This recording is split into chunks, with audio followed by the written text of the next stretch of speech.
Hello दोस्तों, आपका अपने YouTube channel study for success 4.0 में स्वागत है। मैं विकास आपका अपने यूट्यूब चैनल पर स्वागत करता हूं दोस्तों। और दोस्तों, आज जो हमारा यूपी ट्रिपल एससी पैट का एग्ज़ाम हुआ है, उसका जो एग्ज़ाम एनालिसिस है इस वीडियो में हम करने वाले हैं। और दोस्तों, आपको यहां पर 100% रियल एनालिसिस मिलने वाला है, तो वीडियो में अंत तक बने रहिएगा। और दोस्तों, आपको अपना स्कोर लिखना बिल्कुल भी नहीं भूलना है दोस्तों। देखिए दोस्तों, जो पहला सवाल हमारा किस प्रकार से पूछा गया था। लोकसभा में पद धारण करने की न्यूनतम आयु कितनी है? तो दोस्तों, इसका जो राइट आंसर है ऑप्शन नंबर ए, यानी कि 25 वर्ष हमारा बिल्कुल सही जवाब हो जाएगा दोस्तों। चलिए दोस्तों, बढ़ते हैं अगले सवाल की ओर। देखिए अगला सवाल किस प्रकार से पूछा गया था। अंतर्राष्ट्रीय जैव विविधता दिवस किस तारीख को मनाया जाता है? तो दोस्तों, इसका जो राइट आंसर है ऑप्शन नंबर सी, यानी कि 22 मई हमारा बिल्कुल सही जवाब हो जाएगा। चलिए दोस्तों, बढ़ते हैं अगले सवाल की ओर। देखिए अगला सवाल जो क्वेश्चन नंबर 3 है, किस प्रकार से पूछा गया था। विश्व का सबसे बड़ा नदी द्वीप। तो दोस्तों, इसका जो आंसर है वह ऑप्शन नंबर डी, यानी कि माजुली द्वीप हमारे बिल्कुल सही जवाब हो जाएगा दोस्तों। तो दोस्तों, बढ़ते हैं अगले सवाल की ओर। देखिए हंगरी की राष्ट्रीय मुद्रा क्या है? तो दोस्तों, इसका जो राइट आंसर है ऑप्शन नंबर बी, यानी कि हंगेरियन फोरेंटी हमारा बिल्कुल सही जवाब हो जाएगा। चलिए दोस्तों, बढ़ते हैं अगले सवाल की ओर। देखिए स्वतंत्रता के बाद भाषा के आधार पर बने भारत के पहले राज्य का नाम बताइए। तो दोस्तों, इसका जो राइट आंसर है वो है ऑप्शन नंबर बी, यानी कि आंध्र प्रदेश हमारा बिल्कुल सही जवाब हो जाएगा दोस्तों। तो दोस्तों, बढ़ते हैं अगले सवाल की ओर। देखिए अगला सवाल हमारा जो कि क्वेश्चन नंबर 6 है। निम्न में से किसने प्रसिद्ध पुस्तक पावर्स ऑफ द माइंड्स लिखी? इसका जो राइट आंसर है दोस्तों है ऑप्शन नंबर सी, यानी कि स्वामी विवेकानंद हमारा बिल्कुल राइट जवाब हो जाएगा दोस्तों। चलिए दोस्तों, बढ़ते हैं अगले सवाल की ओर। देखिए अगला क्वेश्चन नंबर 7 क्या है।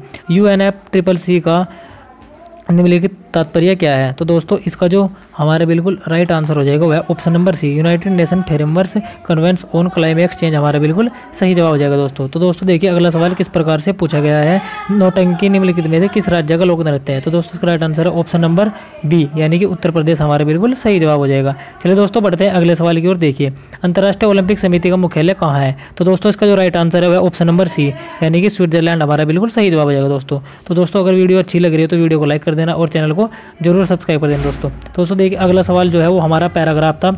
उम्मीद है कि आपने पैराग्राफ एकदम अच्छे से पढ़ लिया होगा। तो दोस्तों, बढ़ते हैं पहले ग्राफ की। जो हमारा पहला क्वेश्चन है, देखिए साहित्य अपने दायित्व का निर्वहन किस प्रकार करता है? तो दोस्तों, इसका जो हमारा राइट आंसर हो जाएगा दोस्तों हो जाएगा ऑप्शन नंबर ए, यानी कि पूरी जानकारी देकर हमारा बिल्कुल सही जवाब हो जाएगा दोस्तों। तो दोस्तों, बढ़ते हैं 11वें सवाल की ओर। देखिए 11वां सवाल किस प्रकार से है।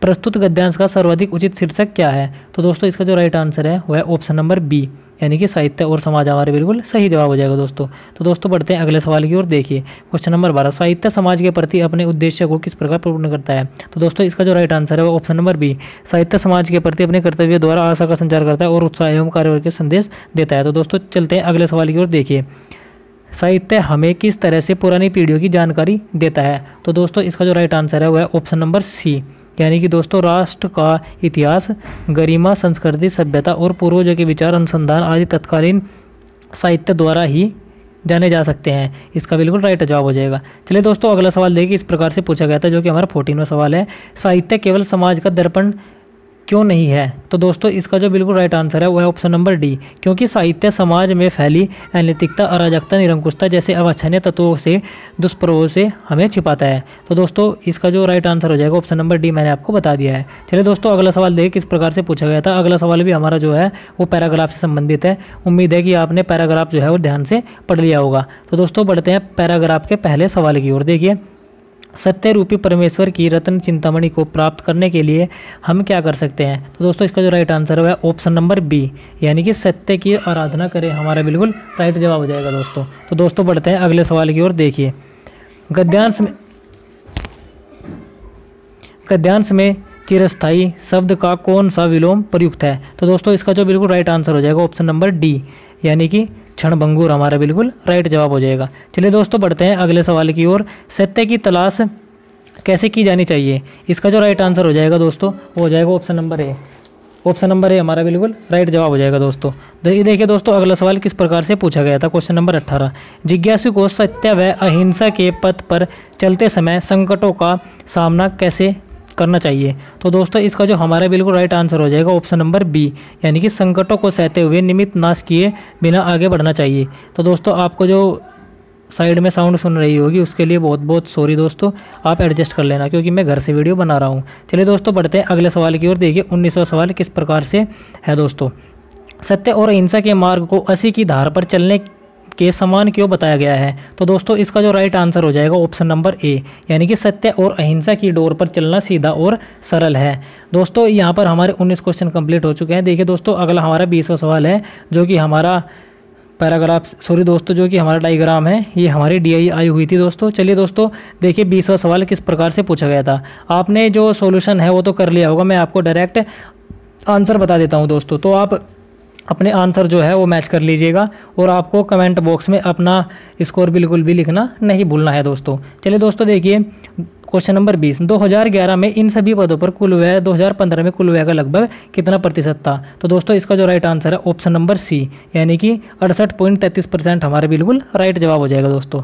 देखिए दोस्तों 21वां सवाल किस प्रकार से है, इस अवधि के दौरान कंपनी को प्रति वर्ष ब्याज की औसत राशि कितनी चुकानी पड़ी? तो दोस्तों इसका जो हमारा राइट आंसर हो जाएगा ऑप्शन नंबर बी, यानी कि 26.66 लाख हमारा बिल्कुल सही जवाब हो जाएगा। चलिए दोस्तों अगला सवाल देखिए किस प्रकार से है, दी गई अवधि के दौरान कंपनी के भुगतान की गई बोनस की कुल राशि अवधि के भुगतान की वेतन की कुल राशि का लगभग कितना % है? तो दोस्तों हमारा जो राइट आंसर है ऑप्शन नंबर ए, यानी कि 0.6% हमारा बिल्कुल राइट जवाब हो जाएगा दोस्तों। चलिए दोस्तों देखिए अगला सवाल किस प्रकार से है, मैं थोड़ा स्क्रॉल कर लेता हूँ। देखिए अगला सवाल है 23वां सवाल, 2013 के दौरान इन मदों पर कंपनी का कुल व्यय कितना था? तो दोस्तों इसका जो हमारा राइट आंसर हो जाएगा ऑप्शन नंबर ए, हमारा बिल्कुल करेक्ट जवाब हो जाएगा दोस्तों। चलिए दोस्तों अगला सवाल देखिए किस प्रकार से है, जो कि हमारा 24वां सवाल है। देखिए सभी वर्षों के लिए करों पर कुल व्यय और सभी वर्षों के लिए ईंधन और परिवहन पर कुल व्यय किए के बीच का अनुपात कितना है? तो दोस्तों हमारा इसका जो बिल्कुल राइट आंसर हो जाएगा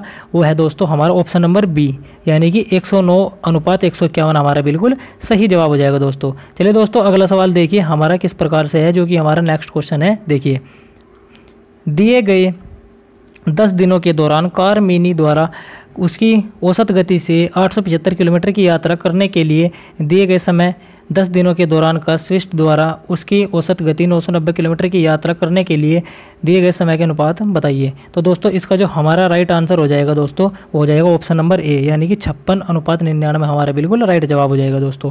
चलिए दोस्तों बढ़ते हैं अगले सवाल की ओर। देखिए अगला सवाल, 10 दिनों के दौरान ऑटो में टिएगो की औसत गति का अनुपात क्या था? तो दोस्तों इसका जो हमारा राइट आंसर है वो है ऑप्शन नंबर डी, 25:36 हमारा बिल्कुल राइट जवाब हो जाएगा दोस्तों। आप अपना आंसर मैच कर लीजिएगा। देखिए दोस्तों अगला सवाल क्वेश्चन नंबर 27वां किस प्रकार से है, ऑटो और क्विड दिए गए 10 दिनों के दौरान अपनी औसत गति की समान गति से दूसरे की ओर यात्रा कर रहे हैं। मिलने के बाद वे एक दूसरे के शुरुआती बिंदु की ओर यात्रा करते हैं। यदि दोनों शुरू से कारों के बीच की दूरी 2300 किलोमीटर है और ऑटो क्विड तथा एक दूसरे के मिलने के बाद अपने गंतव्य पर पहुंचने लगे तो वाले समय का अंतर बताइए। तो दोस्तों इसका जो राइट आंसर हो जाएगा ऑप्शन नंबर ए, यानी कि 0 घंटा हमारा बिल्कुल सही जवाब हो जाएगा दोस्तों।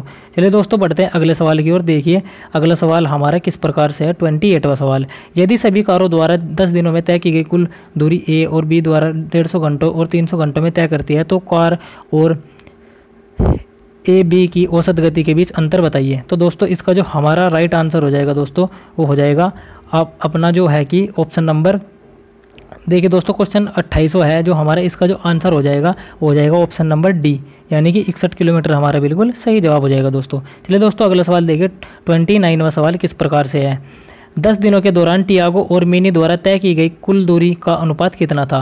तो दोस्तों इसका जो हमारा राइट आंसर है वह ऑप्शन नंबर ए, 18:5 हमारे बिल्कुल राइट जवाब हो जाएगा। चलिए दोस्तों बढ़ते हैं अगले सवाल की ओर। देखिए 30 से 34 तक निम्न आलेख द्वारा अध्ययन करें और 2001-2006 वर्षों के दौरान प्रत्येक वर्ष की शामिल होने के लिए कंपनी छोड़ने कर्मचारी संख्या को दर्शाता है। देखिए दोस्तों सीधे हम क्वेश्चन पर आते हैं। 30वां सवाल देखिए किस प्रकार से है, 2003 के दौरान कंपनी में कार्यरत कर्मचारियों की संख्या कितनी थी? तो दोस्तों इसका राइट आंसर हो जाएगा ऑप्शन नंबर सी, यानी कि 5000 हमारा बिल्कुल राइट जवाब हो जाएगा। चलिए दोस्तों बढ़ते हैं अगले सवाल की ओर।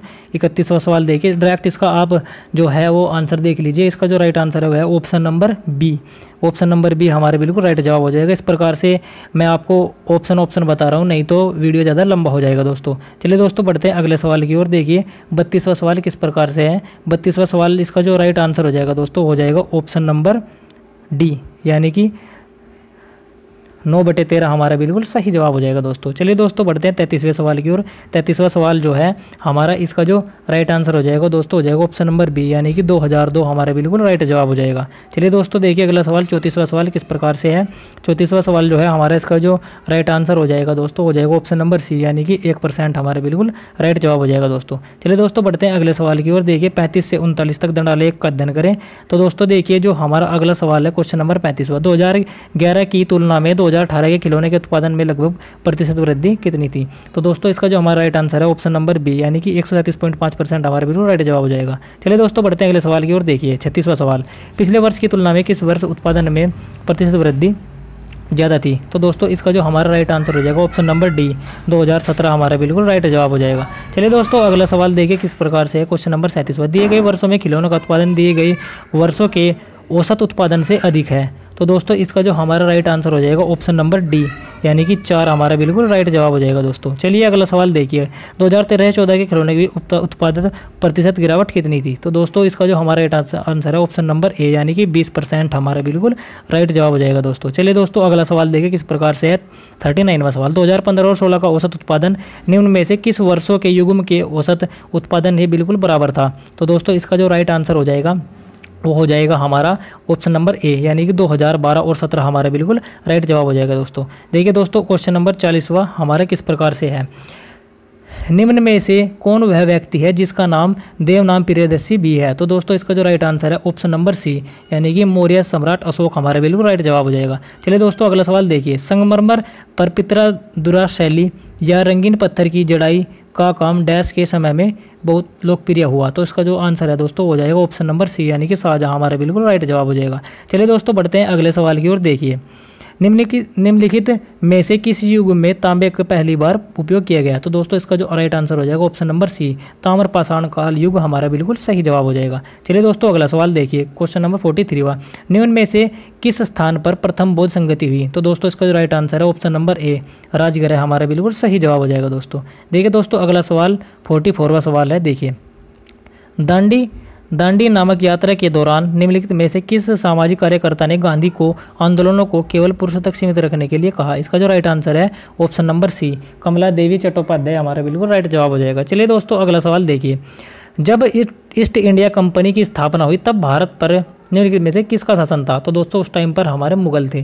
तो दोस्तों देखिए अगला सवाल हमारे किस प्रकार से पूछा गया है, जो कि हमारा 46वां सवाल है, भूदान ग्राम आंदोलन निम्नलिखित में से किसके द्वारा शुरू किया गया था। तो दोस्तों इसका जो राइट आंसर है option number B, Vinoba Bhave हमारा बिल्कुल राइट जवाब हो जाएगा। तो दोस्तों अगर आपको वीडियो अच्छी लग रही हो तो वीडियो को लाइक कर देना और चैनल को जरूर सब्सक्राइब कर देना। देखिए दोस्तों अगला सवाल, प्रसिद्ध युद्ध का नारा दिल्ली चलो किसने दिया। तो दोस्तों इसका जो राइट आंसर है ऑप्शन नंबर सी, सुभाष चंद्र बोस हमारा बिल्कुल राइट जवाब हो जाएगा। चलिए दोस्तों अगला सवाल देखिए, राष्ट्रवाद की पहली स्पष्ट अभिव्यक्ति निम्नलिखित में से किस क्रांति के साथ हुई। तो दोस्तों इसका राइट आंसर है ऑप्शन नंबर डी, फ्रांसीसी क्रांति हमारा बिल्कुल सही जवाब हो जाएगा। चलिए दोस्तों अगला सवाल, सरकार निम्नलिखित में से किस अधिनियम के कारण बम्बई से सिंध प्रांत का निर्माण हुआ। तो दोस्तों इसका जो राइट आंसर है ऑप्शन नंबर बी, भारतीय स्वतंत्रता अधिनियम 1947। सॉरी दोस्तों इसका जो राइट आंसर है वो है ऑप्शन नंबर डी, भारत सरकार अधिनियम 1935 हमारा बिल्कुल राइट जवाब हो जाएगा। आपको ध्यान रखना है ऑप्शन नंबर डी है इसका राइट जवाब। चलिए दोस्तों अगला सवाल देखिए, क्वेश्चन नंबर 50वां किस प्रकार से पूछा गया था।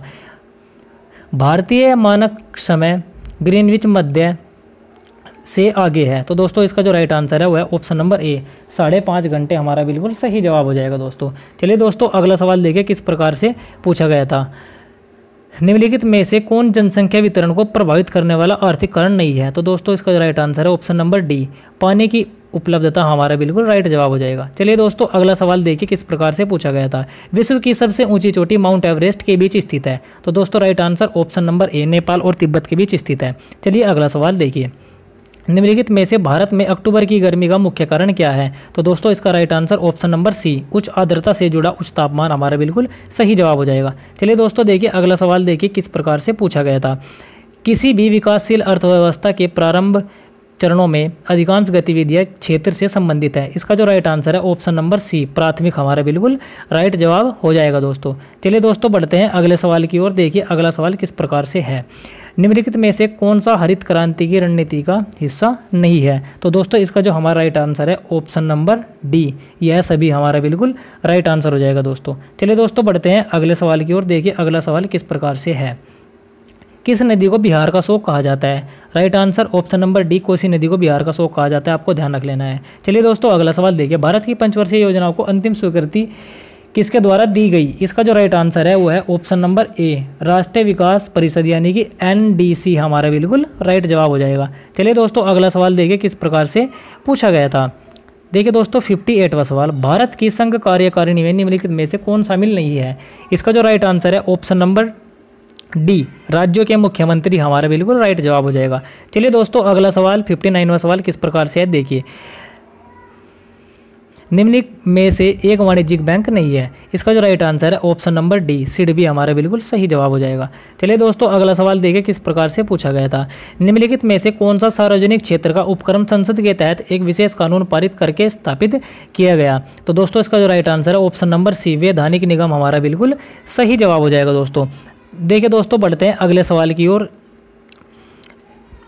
निम्नलिखित में से किसी केंद्र शासित प्रदेश में उच्च न्यायालय की स्थापना करने का अधिकार किसे है? तो दोस्तों इसका राइट आंसर है ऑप्शन नंबर सी, संसद को है दोस्तों। चलिए दोस्तों अगला सवाल देखिए किस प्रकार से है, निम्नलिखित में से कौन सा अनुच्छेद भारतीय संविधान में सर्वोच्च न्यायालय की स्थापना और गठन के बारे में बताता है? आर्टिकल 124 बिल्कुल राइट जवाब हो जाएगा। चलिए दोस्तों अगला सवाल, के पास मौलिक अधिकार को लागू करने की शक्ति है? तो दोस्तों ऑप्शन नंबर बी, सर्वोच्च न्यायालय और उच्च न्यायालय दोनों के पास है। चलिए दोस्तों अगला सवाल देखिए, भारत में राष्ट्रीय मानवाधिकार आयोग निम्नलिखित में से किस मंत्रालय के अधीन है? तो दोस्तों राइट आंसर गृह मंत्रालय हमारा बिल्कुल सही जवाब हो जाएगा दोस्तों। देखिए दोस्तों अगला सवाल किस प्रकार से पूछा गया था, जो कि हमारे 65वां सवाल है। देखिए निमोनिया मानव के शरीर किस अंग को प्रभावित करता है? तो दोस्तों इसका जो राइट आंसर है ऑप्शन नंबर सी, जो निमोनिया है वो फेफड़ों को प्रभावित करता है, आपको ध्यान रख लेना है। चलिए दोस्तों अगला सवाल देखिए किस प्रकार से पूछा गया था, निम्नलिखित में से कौन सा वानस्पतिक रेशा नहीं है? इसका जो राइट आंसर है वो है नाइलॉन, नाइलॉन जो कि एक कृत्रिम रेशा है, आपको ध्यान रख लेना है। चलिए दोस्तों अगला सवाल देखिए, तारों का रंग किस निम्नलिखित में से किस पर निर्भर करता है? इसका जो राइट आंसर है ऑप्शन नंबर सी, उसके तापमान पर हमारा बिल्कुल सही जवाब हो जाएगा दोस्तों। देखिए दोस्तों अगला सवाल जो कि हमारा 68वां सवाल है, कौन सी ग्लोबल वार्मिंग के लिए जिम्मेदार है? इसका जो राइट आंसर है ग्रीन हाउस गैस हमारा बिल्कुल सही जवाब हो जाएगा।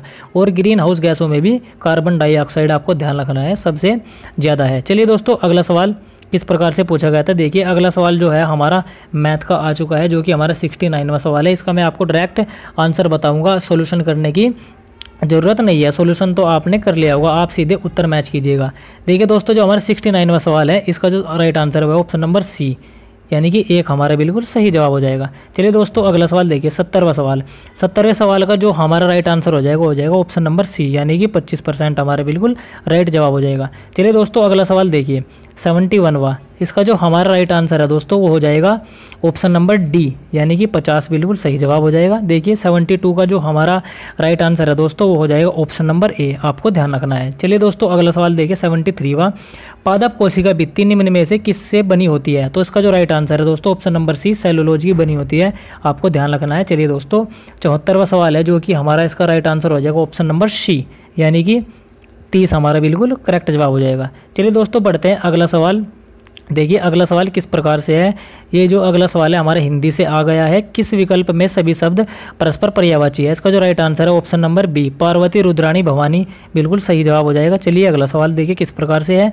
किस विकल्प में सही विलोम युग्म है? इसका जो राइट आंसर है दोस्तों हो जाएगा नूतन का पुरातन बिल्कुल सही होता है। चलिए दोस्तों अगला सवाल देखिए, ख्याली पुलाव पकाना मुहावरे का अर्थ है? इसका जो राइट आंसर हो जाएगा दोस्तों हो जाएगा असंभव बातों की कल्पना करना, हमारा बिल्कुल राइट हो जाएगा, यानी कि ऑप्शन नंबर ए बिल्कुल करेक्ट जवाब हो जाएगा दोस्तों। चलिए दोस्तों अगला सवाल देखिए, महर्षि शब्द में संधि विच्छेद बताइए? इसका जो राइट आंसर है वो है ऑप्शन नंबर डी, महाधन ऋषि हमारा बिल्कुल सही जवाब हो जाएगा। चलिए दोस्तों 79वां सवाल देखिए, किस विकल्प में शब्द युग्म का अर्थ भेद सही नहीं है? आपको बताना नहीं है। देखिए दोस्तों इसका जो राइट आंसर हो जाएगा ऑप्शन नंबर बी, अनिल अनल हवा और आग, हमारा बिल्कुल सही जवाब हो जाएगा दोस्तों। चलिए दोस्तों बढ़ते हैं अगले सवाल की ओर, 80वां सवाल जो कि हमारा इंग्लिश से है। इंग्लिश का जो हमारा गद्यांश दिया हुआ था बड़ा सा, वैसे है कुछ नहीं इसमें, ये जो है बिल्कुल एकदम आसान सा है।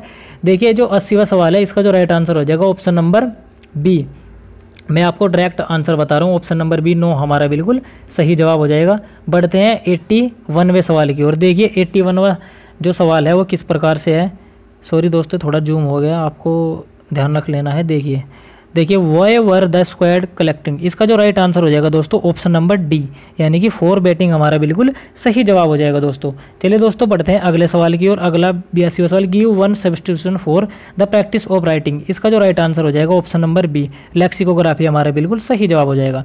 देखिए दोस्तों 83वां सवाल है जो कि हमारा रीजनिंग से संबंधित है। देखिए, एक महिला की ओर इशारा करते हुए नीलेश ने कहा कि वह मेरी पत्नी के दादा की इकलौती संतान है। इकलौती बेटी है। महिला नीलेश से किस प्रकार संबंधित है? तो दोस्तों थोड़ा पढ़ने में मिस्टेक हो गया था, उसके लिए सॉरी। इसका जो हमारा बिल्कुल राइट आंसर हो जाएगा ऑप्शन नंबर बी, यानी कि पत्नी हमारा बिल्कुल सही जवाब हो जाएगा। चलिए दोस्तों अगला सवाल देखिए, असंगत अलग करना है, इसका जो right answer option number B हमारा बिल्कुल सही जवाब हो जाएगा दोस्तों, जो कि 100 है। देखिए दोस्तों अगला सवाल 85वां सवाल, 1 जनवरी 2006 को रविवार था, तो 1 जनवरी 2010 को सप्ताह का कौन सा दिन होगा दोस्तों? इसका जो राइट आंसर है ऑप्शन नंबर बी, शुक्रवार बिल्कुल सही जवाब हो जाएगा। चलिए बढ़ते हैं अगले सवाल की ओर, give synonym for the word पेरिटियल, इसका जो राइट आंसर हो जाएगा दोस्तों इनकम्प्लीट हमारा बिल्कुल सही जवाब हो जाएगा ऑप्शन नंबर सी।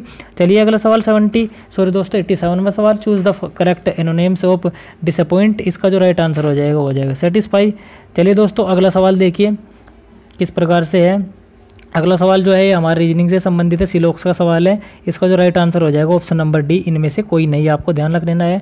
चलिए दोस्तों देखिए अगला सवाल किस प्रकार से है। अगला सवाल जो है हमारा ये वर्ल्ड से है दोस्तों, इसका जो राइट आंसर हो जाएगा ऑप्शन नंबर बी, यानी कि कोडिंग डिकोडिंग का सवाल है दोस्तों, TBGRFH हमारा बिल्कुल सही जवाब हो जाएगा, मैच कर लीजिएगा। चलिए दोस्तों अगला सवाल देखिए 90वां सवाल किस प्रकार से है, निम्नलिखित में से किस देश ने अगस्त 2022 में ताइवान के आसपास अपना सबसे बड़ा सैन्य अभ्यास किया है? इसका जो राइट आंसर हो जाएगा दोस्तों हो जाएगा ऑप्शन नंबर सी, यानी कि चाइना हमारा बिल्कुल सही जवाब हो जाएगा दोस्तों। चलिए दोस्तों अगला सवाल देखिए किस प्रकार से है, अगस्त 2022 में पहली अंडर वाटर मेट्रो का उद्घाटन कहाँ किया गया? इसका जो right answer option number C, यानी कि कोलकाता बिल्कुल सही जवाब हो जाएगा। चलिए दोस्तों अगला सवाल देखिए किस प्रकार से है, निम्नलिखित में से किस देश के वैज्ञानिकों ने पहला कृत्रिम भ्रूण तैयार किया है? तो दोस्तों इसका जो राइट आंसर हो जाएगा ऑप्शन नंबर डी, यानी कि इजराइल हमारा दोस्तों ऑप्शन नंबर डी, यानी कि चाइना हमारा बिल्कुल सही जवाब हो जाएगा। चलिए दोस्तों अगला सवाल देखिए, प्रधानमंत्री नरेंद्र मोदी ने निम्नलिखित में से किस राज्य में IIBX Indian international bullion exchange launch किया है? इसका जो राइट आंसर है ऑप्शन नंबर ए। चलिए दोस्तों बढ़ते हैं अगले सवाल की ओर। देखिए हमारा नेक्स्ट क्वेश्चन किस प्रकार से है, जो कि हमारा 94वां सवाल है। देखिए दोस्तों, आज़ादी का अमृत महोत्सव के तहत बढ़े चलो अभियान निम्नलिखित में से किस केंद्रीय मंत्रालय द्वारा शुरू किया गया? इसका जो राइट आंसर हो जाएगा ऑप्शन नंबर सी हो जाएगा दोस्तों, संस्कृति मंत्रालय हमारा बिल्कुल सही जवाब हो जाएगा। चलिए दोस्तों बढ़ते हैं अगले सवाल की ओर। देखिए, भारतीय सेना ने जुलाई 2022 में नामक अखिल भारतीय उपग्रह संचार अभ्यास कहाँ पर आयोजन किया? इसका जो राइट आंसर हो जाएगा दोस्तों ऑप्शन नंबर सी, स्काईलाइट हमारा बिल्कुल सही जवाब हो जाएगा। देखिए दोस्तों 96वां सवाल, भारत के किन 2 शहरों के बीच आकाशा एयर की पहली उड़ान का उद्घाटन किया? इसका जो राइट आंसर हो जाएगा मुंबई से अहमदाबाद हमारा बिल्कुल सही जवाब हो जाएगा। चलिए दोस्तों अगला सवाल देखिए किस प्रकार से है, जो कि हमारा 97वां सवाल है। देखिए, निम्नलिखित में से कौन सा राज्य भारत में पहला हर घर जल प्रमाणिक राज्य बन गया है? इसका जो right answer option number C हो जाएगा दोस्तों, गोवा हमारा बिल्कुल राइट जवाब हो जाएगा। चलिए दोस्तों अगला सवाल देखिए, निम्नलिखित में से कौन सा भारत का पड़ोसी देश नहीं है? आपको पता है, इसका जो राइट आंसर हो जाएगा ऑप्शन नंबर ए, UAE हमारा बिल्कुल सही जवाब हो जाएगा। चलिए दोस्तों अगला सवाल देखिए 99वां सवाल किस प्रकार से है, निम्नलिखित में से किस IIT ने भारतीय भाषा प्रौद्योगिकी को आगे बढ़ाने के लिए A14 भारत में नीलेकणी केंद्र की शुरुआत की है? इसका जो राइट आंसर हो जाएगा दोस्तों हो जाएगा IIT Madras, option number D हमारा बिल्कुल सही जवाब हो जाएगा। चलिए दोस्तों अगला सवाल देखिए 100वां सवाल किस प्रकार से है, जो कि हमारा लास्ट सवाल है। तो दोस्तों अगर आपको वीडियो अच्छी लगी हो तो वीडियो को लाइक कर देना और चैनल को जरूर सब्सक्राइब कर देना दोस्तों, क्योंकि यहाँ पर आपको इसी प्रकार से एनालिसिस मिलेगा दोस्तों। चलिए देखिए लास्टवां सवाल देखिए, किस केंद्रीय मंत्री की अध्यक्षता में चंडीगढ़ में नशीली दवाओं की तस्करी और राष्ट्रीय सुरक्षा पर एक राष्ट्रीय सम्मेलन आयोजित किया गया? इसका जो राइट आंसर हो जाएगा दोस्तों हो जाएगा ऑप्शन नंबर बी, यानी कि अमित शाह हमारा बिल्कुल सही जवाब हो जाएगा दोस्तों। तो दोस्तों इस प्रकार से पूरा एनालिसिस था, तो वीडियो में अंत तक बने रहने के लिए धन्यवाद दोस्तों। मिलते हैं अब किसी और वीडियो में, तब तक के लिए बाय बाय, टेक केयर, जय हिंद दोस्तों।